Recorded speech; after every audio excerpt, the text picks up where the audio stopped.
Okay, today I'm replacing my rear main seal on my 1973 Plymouth Fury 3.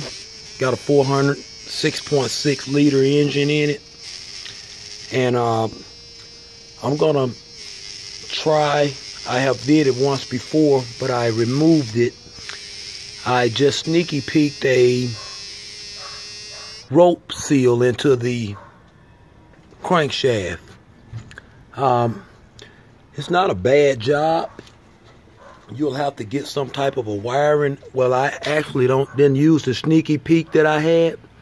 I actually got me some chicken coop wire and threaded it through my rope seal and turned my crank with a pipe wrench or a monkey wrench, whatever you call it, until it threaded itself through that rear main.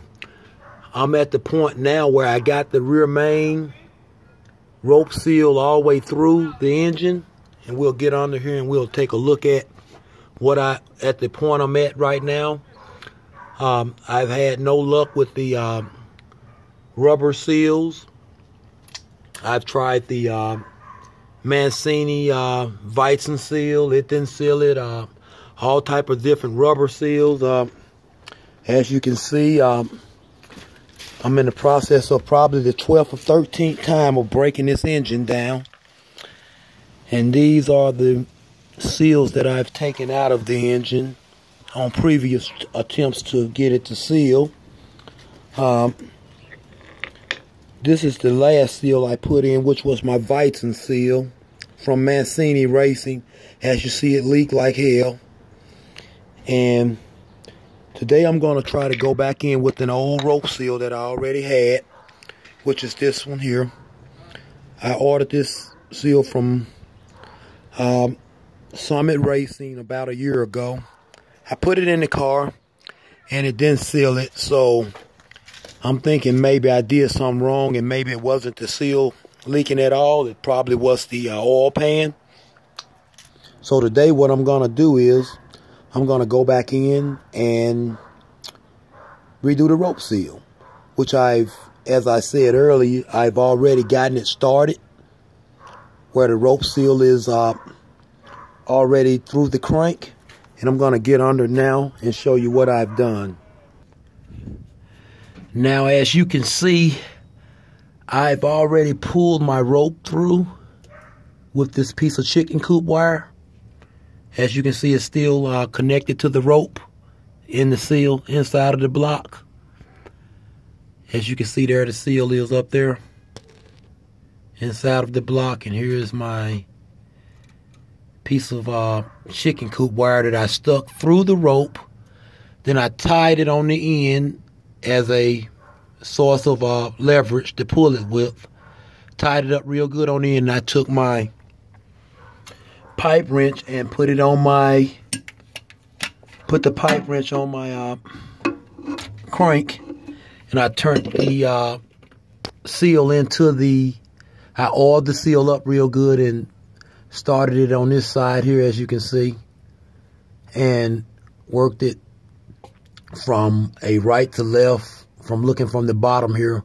If you're underneath the car, you'll be from right to left. Worked it from the right to left, and as you see, it's coming out on this side. I'm going to go ahead and remove my homemade sneaky peek here, as I call it. A piece of chicken coop wire is all it is. I threaded it through the seal and didn't have much problem with pulling it through after the crank starts to catch it. It'll actually pull it on through.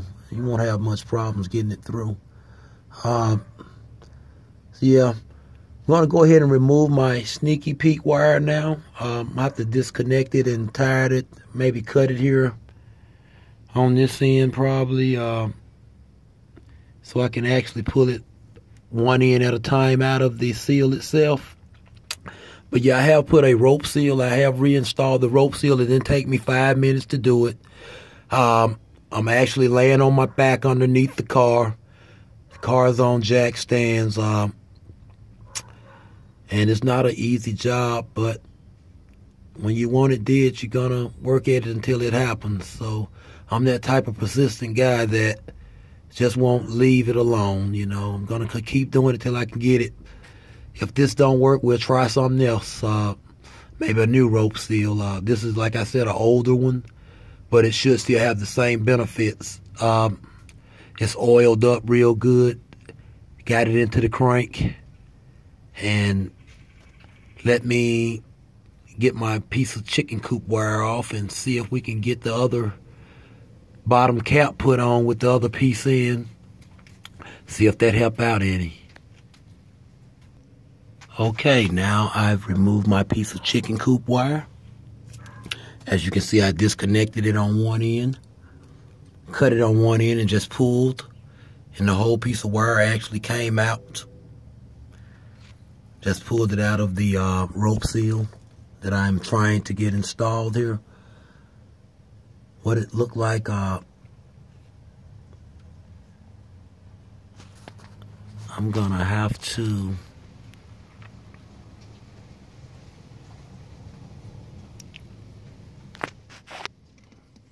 get it back out again probably and reinstall, cause my side, this side over here actually went in a little too far, I think.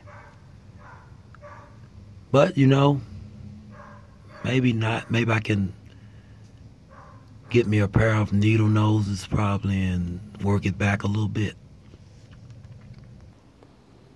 Okay, what I'm gonna use to work it back out is with this like a carpenter screw. As you can see, it got a lot of decent threading on it. It'll grip inside of that seal, and you can actually pull that seal back to where you need it at.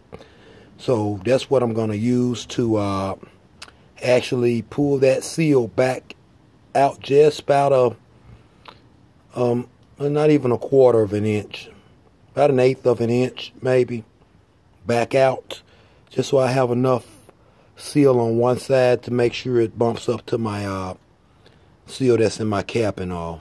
Okay, so that's what we're going to do. We're going to pull it back out with that type of screw. You can, I guess, any kind of wood screw would do, a nail carpenter screw of some type would do, but this is what I'm using. Got a little Phillips head on it. I'm going to actually screw it inside of the seal, take my wire pliers or needle nose and pull down on it just a hair so I can get the clearance that I need.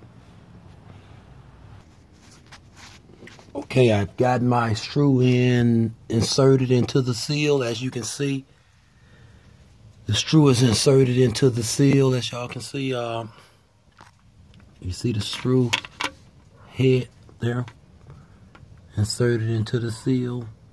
What I'm going to do is take my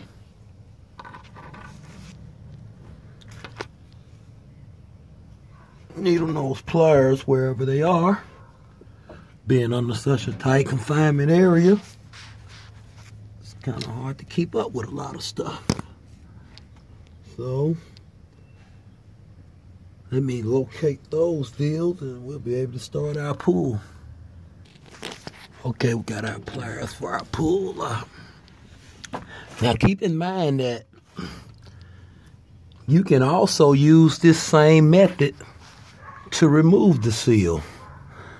If you have a stubborn steel in your block that you can't get out, get you a carpenter screw and you should be able to pull it out by using a pair of needle nose pliers of some type. Just make sure you don't scratch your crank journal, because if so, you'll never seal the leak. It won't seal if you scratch that journal.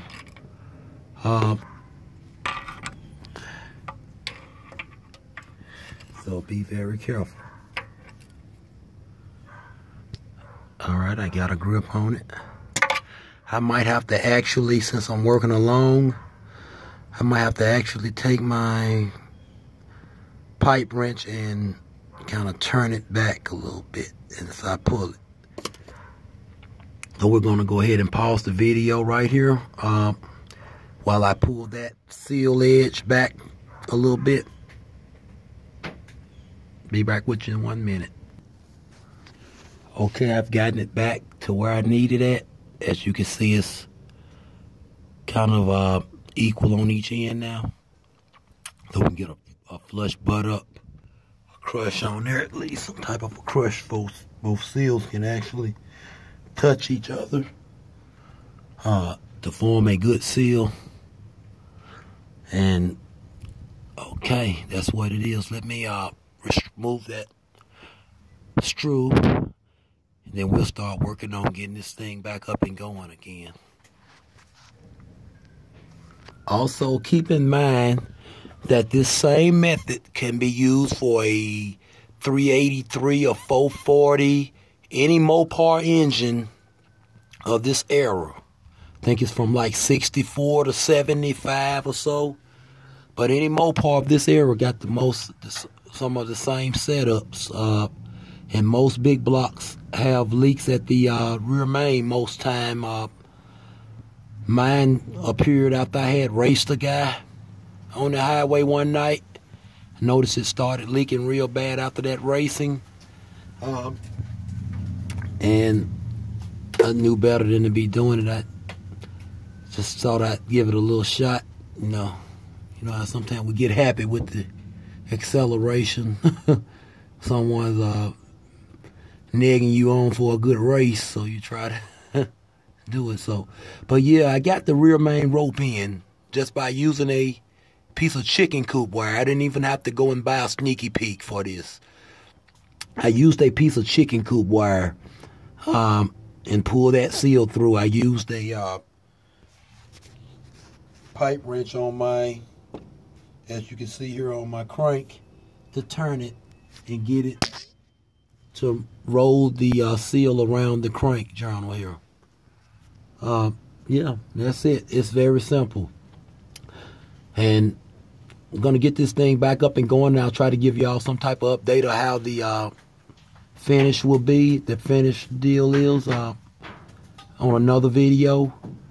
But if you're having a problem with your 440 or 400 big block engine, Mopar engine, this is probably going to be your best fix, is to go back with a rope seal, because the little rubber deals just don't do what we need them to do.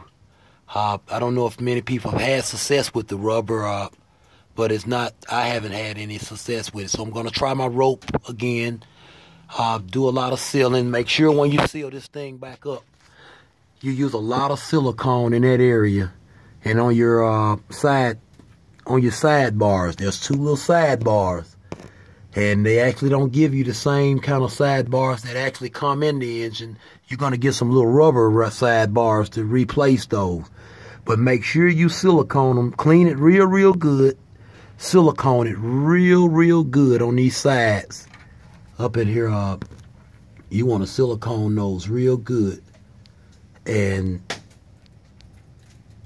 maybe a little bit where the cap actually meets the block at. And that should still your problem. Like I said, I'll do a follow-up video. This one was just to show you that a rope seal can be installed on these engines just by rolling it in through the crank from underneath the car without removing your engine out of your car. These cars, you don't have to remove the tranny, because the rear main actually sits. Now, if you want more room, you may want to, you can remove your rear main, your tranny, but really you can get it did without removing the transmission, and you can do the job. As you just see, I've just gotten one in with no problem. Like I said, it took me about 5 minutes to roll it in after I put oil and stuff on the seal and got it started. I actually threaded the piece of chicken wire through the seal itself, about 1/4 inch up the seal. Then you take your piece of chicken coop wire and you take it and stick one end through your crank journal and around your crankshaft. Then you pull your seal up to the edge of the deal here. Get you a little small screwdriver. And if the ends are flared out, you want to get you a little small screwdriver and kind of poke your ends inside of the crank journal so it won't have a problem stick in there, and you won't be able to roll it through. And I hope this helps somebody and get them where they need to be on their car, because these things leak like hell. And if you don't get them right, you'll be out here doing it 100 times like I've done already. I bet you I spent over $100 on just gaskets. I think they're like $10 a gasket, and I know it's over 100 now. So, yeah, be careful and just try to do it right the first time. Y'all have a good day. Bye.